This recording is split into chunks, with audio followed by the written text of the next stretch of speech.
بسم اللہ الرحمن الرحیم۔ السلام علیکم ورحمۃ اللہ وبرکاتہ۔ عادل کالج کے زمانے میں مجھے ملا تھا۔ امی سے ذکر کیا تو انہوں نے مجھے کالج سے ہی ہٹا لیا۔ اپنی دانست میں انہوں نے اپنی اکھڑ اور نادان بیٹی کو نوخیز عمر میں ایک بڑی غلطی سے بچا لیا تھا، اور میں عرصہ تک سوچتی رہی کہ ممکن ہے وہی میری منزل ثابت ہوتا۔ بہرحال اب تو نہ منزل سامنے تھی اور نہ منزل کا نشان۔ وقت گزرتا رہا اور میں چپکے چپکے سرکتی عمر کے متعلق سوچتی اور کرتی رہی۔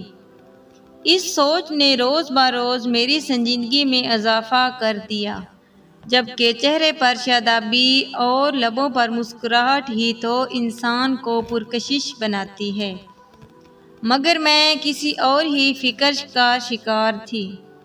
وقت نے کروٹ لی اور ماں کا انتظار ختم ہوا۔ خدا خدا کر کے ہمارے مقبرے جیسے گھر میں بھی کوئی امیدوں کے چراغ جلانے والا داخل ہوا۔ مہروز خان نے میری سنجیدگی سے متاثر ہو کر میرا رشتہ بھجوایا۔ وہ ہمارے دور کے رشتہ دار ہوتے تھے۔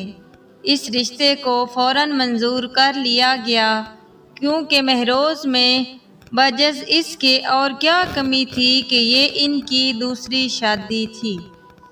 وہ نامی گرامی وکیل تھے، اچھی پریکٹس تھی، صاف ستھرا بنگلہ، 2 کاریں اور زندگی کی ہر آسائش کا سامان موجود تھا۔ شکل واجبی تھی تو میں کون سی حسن کی پری تھی۔ شادی اتنی دھوم دھام سے ہوئی کہ لوگوں نے دانتوں میں انگلیاں داب لیں۔ دلہن بن کر جب مہروز کے گھر آئی تو انہوں نے ان الفاظ میں میرا خیر مقدم کیا: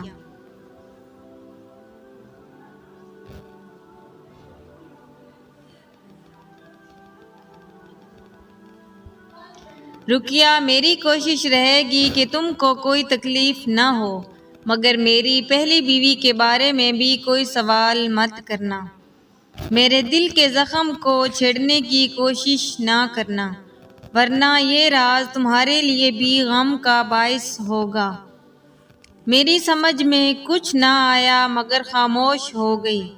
تب وہ میرا ہاتھ اپنی آنکھوں سے لگاتے ہوئے بولے: میری ہمسفر، زندگی تنہا نہیں گزرتی۔ ایک زخم کھا چکا ہوں، دوسرا تم نہ لگانا۔ میں سر جھکائے یہ سب سنتی رہی۔ مجھے لگا وہ مجھ سے شادی کر کے بہت خوش ہیں۔ منہ دکھائی میں قیمتی اور خوبصورت سونے کا سیٹ دیا، جس میں ہیرے کی لگے ہوئی تھے۔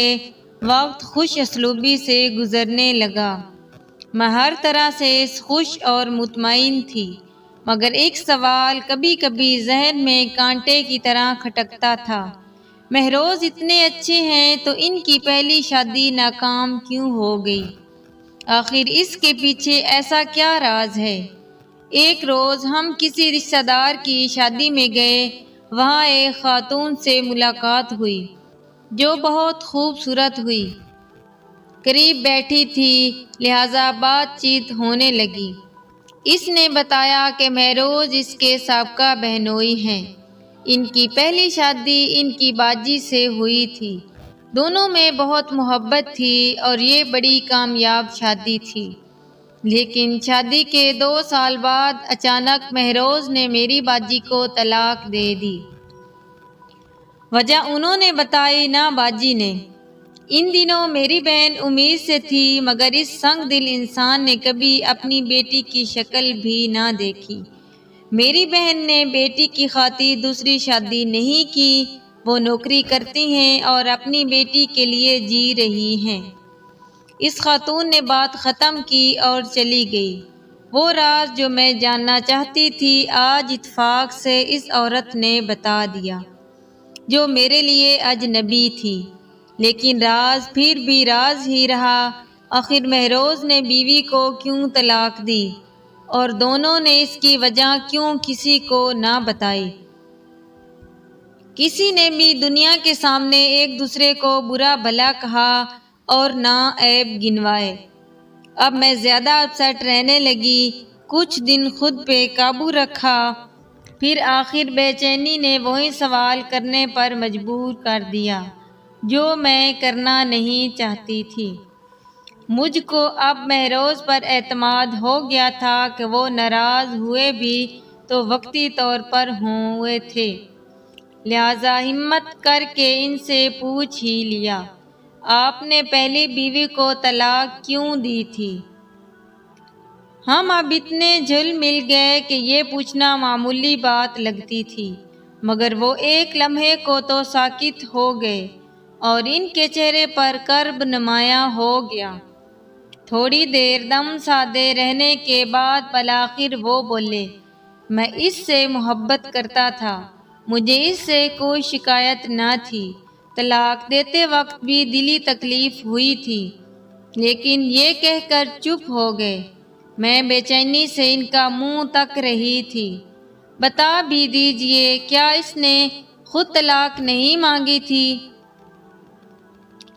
اس کے تو وہم و گمان بے مینا تھا کہ میں اچانک اس کو مسردہ سناؤں گا۔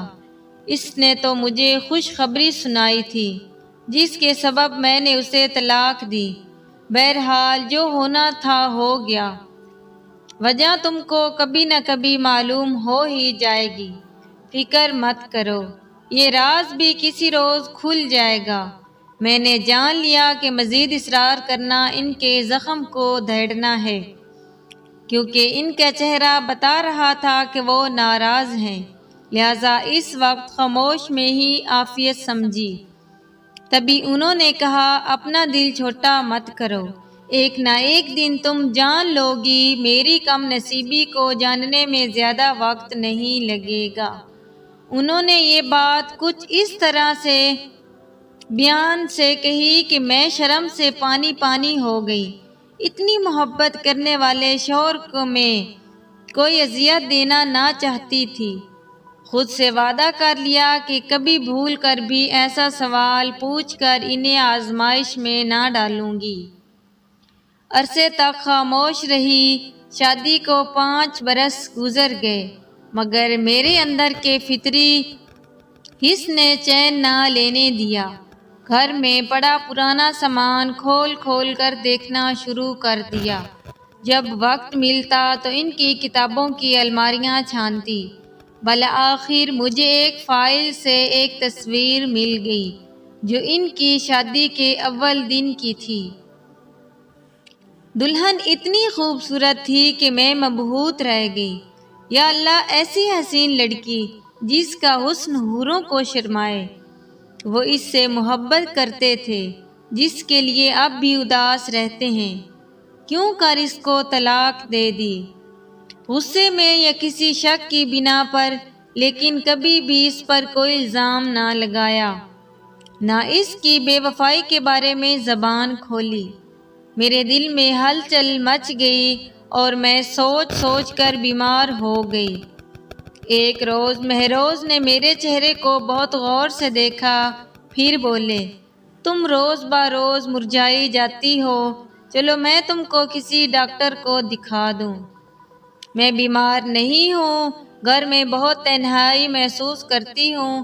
آپ صبح کورٹ چلے جاتے ہیں اور تمام دن مصروف رہتے ہیں، شام کو بھی آرام نہیں کر پاتے، کبھی کیس کی تیاری تو کبھی موکلوں سے سر کھپانا۔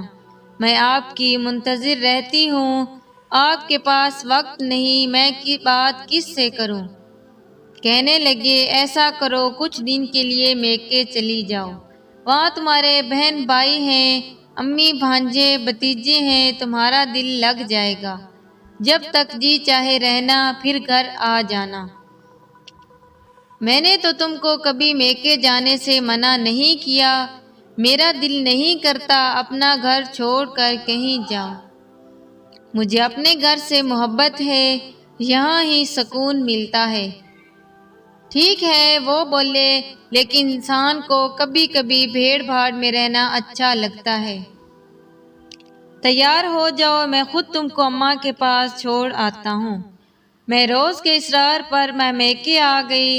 امی نے بھی کہا، تم بیمار نظر آ رہی ہو، سچ بتاؤ کیا بات ہے؟ تم شوہر کے ساتھ خوش تو ہو؟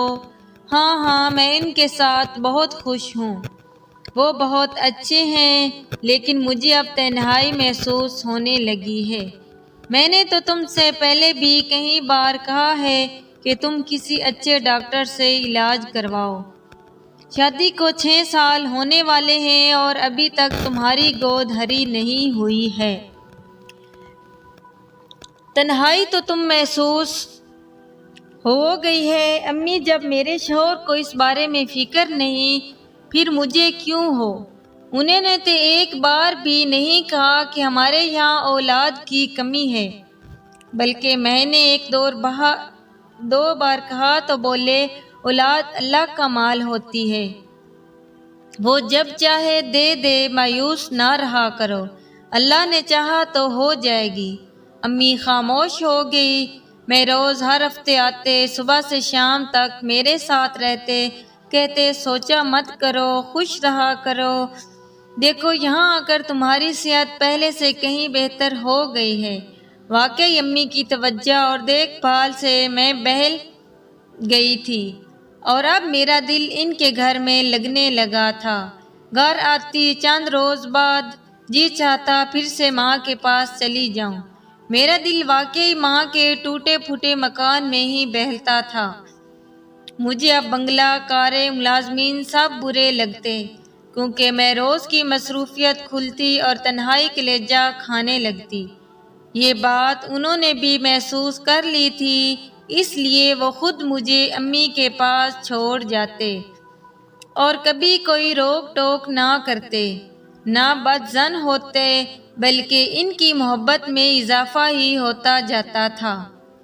میں بھی ان سے محبت کرتی تھی، مگر اب میرا دل ان کے ساتھ خوش نہ ہوتا تھا، کیونکہ ان کی خاموشی نے مجھے ڈس لیا تھا۔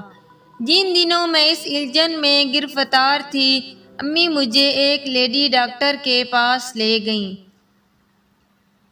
اس نے کچھ دوائیں دی اور کہا کہ آپ شاید سوچتی بہت ہیں، کسی بات کی ٹینشن نہ لیا کریں اور خوش رہا کریں، آپ صحت مند ہیں اور انشاءاللہ اولاد بھی ضرور ہوگی۔ 1 ماہ بعد امی نے اصرار کیا میں پھر سے ڈاکٹر کے پاس جاؤں اور علاج پورا کراؤں تاکہ کوئی کمی پیشی نہ رہے۔ جس روز ہم نے ڈاکٹر سے اپائنٹمنٹ لیا تھا، اس دن امی کی طبیعت ناساز ہو گئی۔ وہ بولی بہن کو فون کر کے بلوا لو اور اس کے ساتھ چلی جاؤ۔ بہن کو فون کیا تو وہ بولی تمہارے بہنوئی کے مہمان آنے والے ہیں، میں نہیں آ سکتی، تم یہیں آ جاؤ، فارغ ہو کر ساتھ چلی جاؤں گی۔ میں ان کے گھر جا پہنچی اور دعوت کا کھانا بنوانے میں مدد کی اور بہن کے ساتھ کھانے کی میز لگا دی۔ جب بہنوئی صاحب اور ان کے مہمان نے کھانا کھا لیا اور ڈرائنگ روم میں چلے گئے، جب میں نے بہن سے کہا کہ بھائی صاحب کے مہمان تو ابھی بیٹھے ہیں، جانے کب جائیں، ڈاکٹر کے پاس جانے کا وقت ہو چلا ہے۔ اس دن میں ڈاکٹر کی طرف جانا نہیں چاہتی تھی، مگر اماں کے ڈر سے جانا تھا۔ بہن تیار ہونے لگی، اتنے میں بہنوئی اندر آئے تو انہیں ہم نے ہسپتال جانے کا بتایا تو کہنے لگے میرا دوست عادل ادھر ہی جا رہا ہے، وہ تم کو کلینک پر ڈراپ کر دے گا۔ بہن تیار ہوئی، انہوں نے برقع لیا اور میں نے چادر اوڑھ لی۔ کار میں بیٹھتے ہوئے میری نظر ڈرائنگ سیٹ پر بیٹھے شخص پر پڑی اور میرے بدن میں برقی لہر دوڑ گئی۔ سوچ بھی نہ سکتی تھی کہ اتنے برسوں بعد اپنے کلاس فیلو عادل سے یوں اچانک ملاقات ہو جائے گی۔ اس نے بھی مجھے پہچان لیا، مگر ہم دونوں ہی چپ تھے۔ اس نے ہمیں کلینک پر اتار دیا اور بولا میری رہائش یہاں قریب ہی ہے، آپ کو سواری کی دقت ہو تو مجھے فون کر دیجیے گا، میں آ جاؤں گا۔ یہ کہہ کر اس نے اپنا کارڈ میرے ہاتھوں میں تھما دیا۔ دراصل وہ مجھ کو رابطے کا ذریعہ دے گیا تھا۔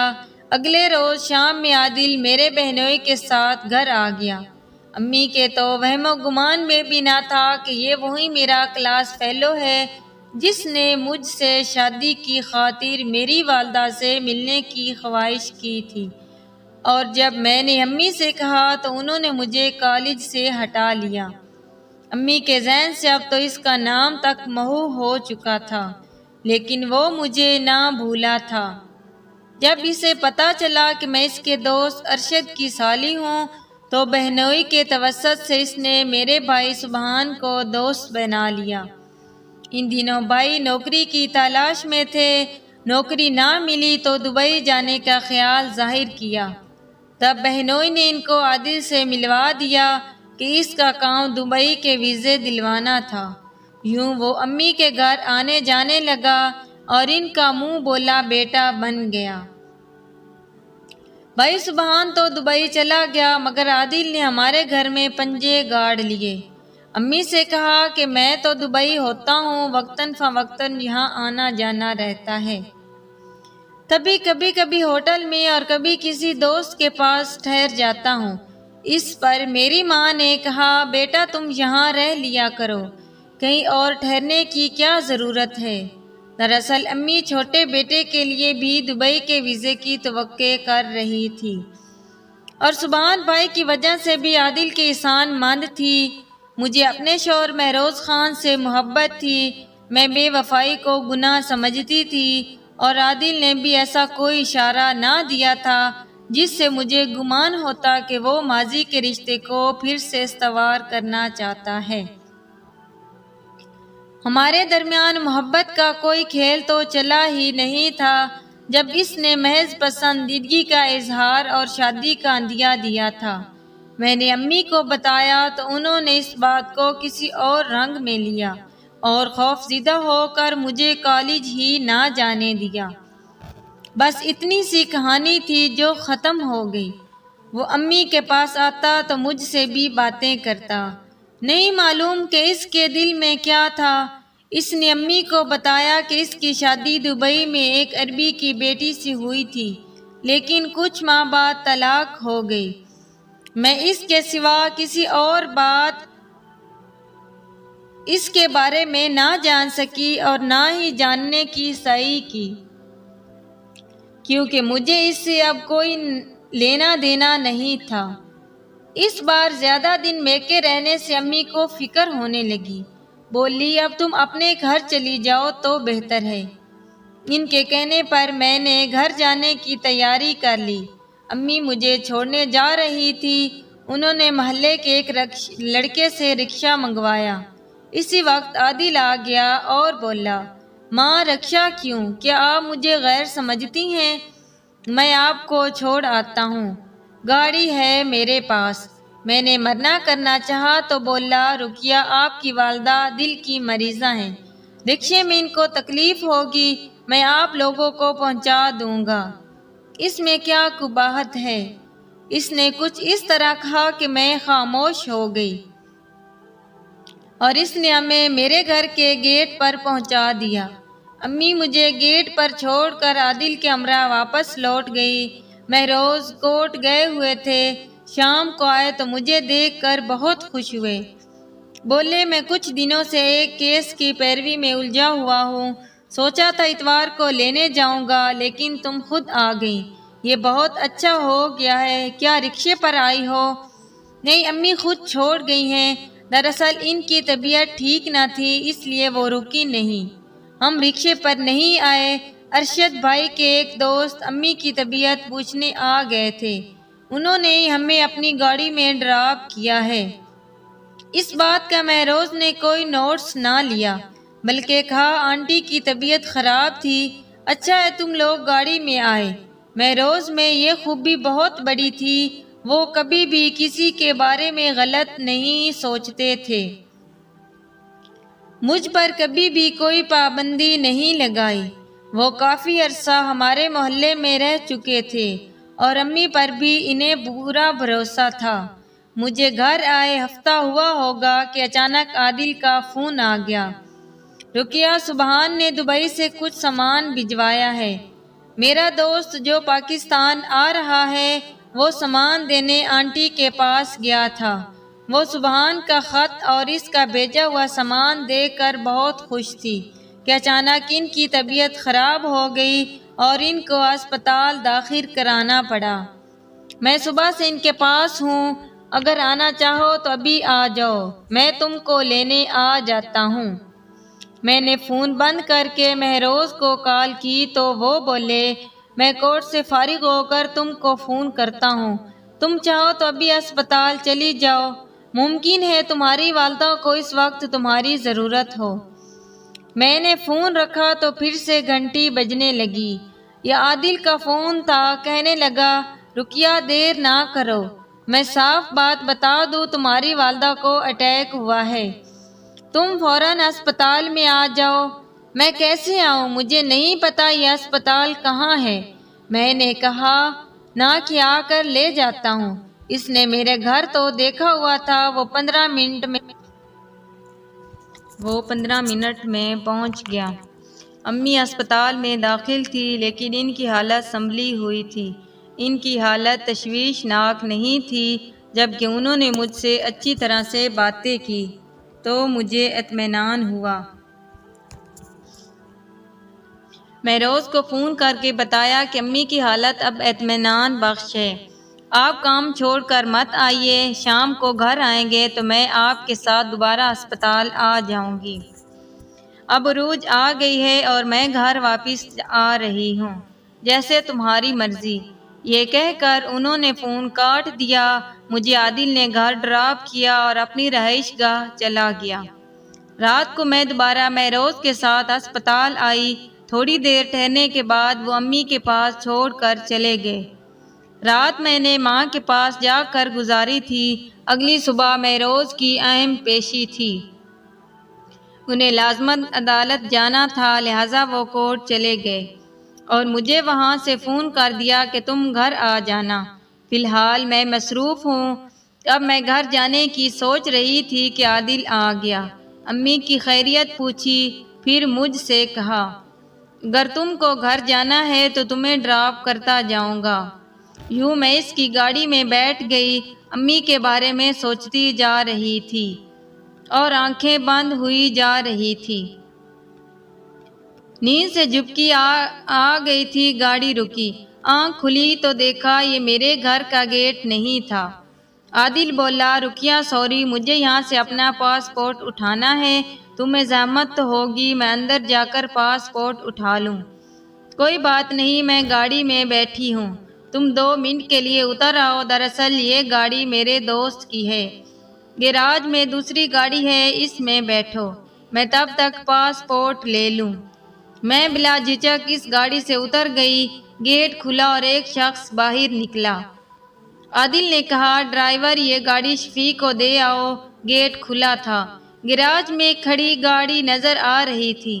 عادل نے مجھ سے کہا کہ مجھے پاسپورٹ نہیں مل رہا، جب تک تم چائے پی لو۔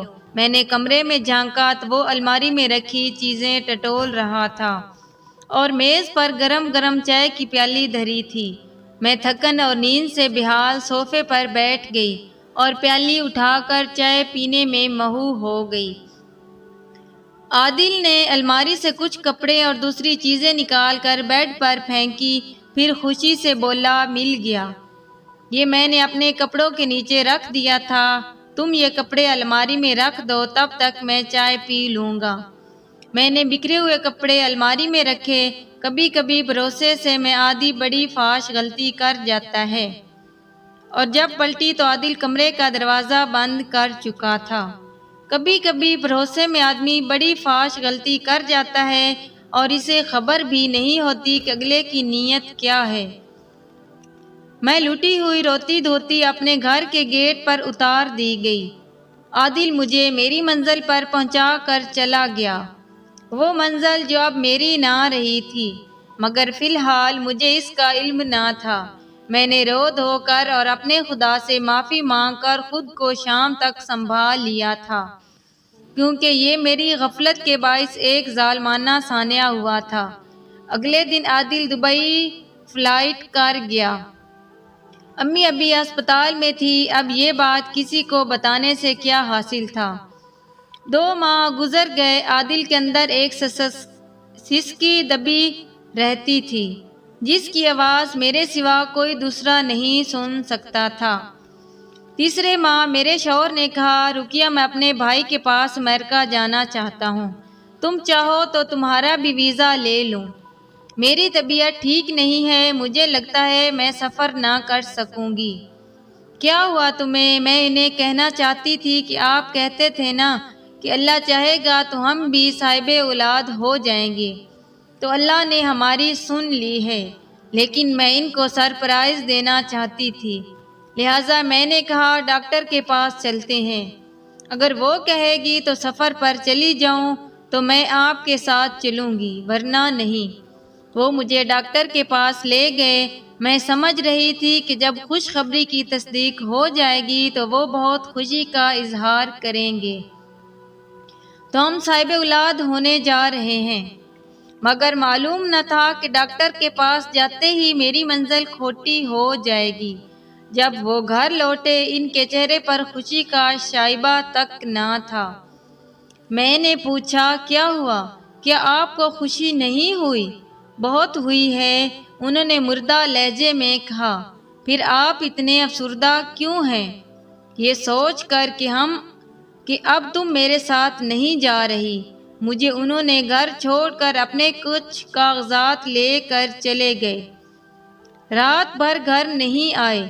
اگلے روز 11 بجے کے بعد آئے اور بنا سفری بیگ اٹھا کر کہنے لگے، آج میری فلائٹ ہے، اپنا خیال رکھنا، وہاں پہنچ کر خیریت کی اطلاع کر دوں گا، اور ہاں تم گھر میں اکیلی مت رہنا، جب تک میں واپس نہ آ جاؤں اپنے میکے میں رہنا، خدا حافظ۔ وہ میری طرف دیکھے بغیر چلے گئے۔ میں ان کے سرد لہجے سے تعجب میں ڈوبی ہوئی تھی۔ ان کے جانے کے بعد بے تحاشا روئی۔ شام کو بیگ میں کچھ کپڑے ڈالے اور امی کے پاس چلی گئی۔ سمجھ میں نہ آ رہا تھا کہ وہ ایسے مجھ سے ملے بغیر کیوں کر چلے گئے، جبکہ ان کی فلائٹ تو رات کی تھی۔ امی کے گھر آئے ہفتہ ہوا ہوگا کہ گھر پر امریکہ سے ایک رجسٹری آئی۔ خوشی سے میں کمرے میں آ کر کھولا تو کچھ کاغذات تھے اور ایک خط جو مہروز کی طرف سے تھا۔ لکھا تھا، ڈیئر رقیہ، تم کو بہت چاہ تھی کہ یہ راز جاننے کی کہ میں نے اپنی پہلی بیوی کو طلاق کیوں دی، اور میں نے تم کو کہا تھا کہ جلدی مت کرو، ایک نہ ایک دن تم ضرور جان ہی لو گی، تو تم نے جان لیا ہوگا کہ میں نے اسے کیوں طلاق دی تھی، سو تم کو طلاق دینے کی بھی وہی وجہ ہے۔ تم سمجھدار ہو، امید ہے تم نے سمجھ لیا ہوگا، میں باپ بننے کے لائق نہیں، یہ میرے راز کی بات ہی تیری وفا کا امتحان تھا۔ یہ خط پڑھ کر میرے پیروں تلے سے زمین نکل گئی۔ سمجھ گئی کہ دینا نے ان کے ساتھ بے وفائی کی تھی، لیکن میں نے بے وفائی نہیں کی تھی، میرے ساتھ تو دھوکہ ہوا تھا، اور میں نے یہ سوچ کر اس کی پردہ پوشی کی تھی کہ خدا معاف کرنے والا ہے۔ آئندہ تو میں ایسا کچھ کرنے نہیں جا رہی، جو ہوا ایک بدقسمت حادثہ ہی تھا۔ سو چپ میں عافیت جان کر میں نے جس بات کی پردہ پوشی کی، وہی چپ میرا گھر بار اور اپنی زندگی کی سب خوشیاں بہا لے گئی، کیونکہ میرے شوہر کی چپ میں بھی راز تھا۔ وہ جانتے تھے کہ وہ صاحب اولاد نہیں ہو سکتے، لہٰذا اب میں انہیں اپنے بے قصور ہونے پر قائل نہیں کر سکتی تھی۔ عادل پر پھر کبھی نہ آیا، اور شوہر کو کھو دینے کے بعد ہر خوشی مجھ سے روٹ گئی۔ میں بیوہ ماں کے سینے کا ایسا بوجھ بن گئی جس کو میری بیٹی کی پیدائش نے دگنا کر دیا، اور مجھے بھی ویسے ہی چپ سادھ کر زندگی گزارنی تھی جیسے کہ مہروز کی پہلی بیوی دینا نے گزاری ہوگی۔ اگر ویڈیو پسند آئے تو ویڈیو کو لائک اور شیئر لازمی کریں۔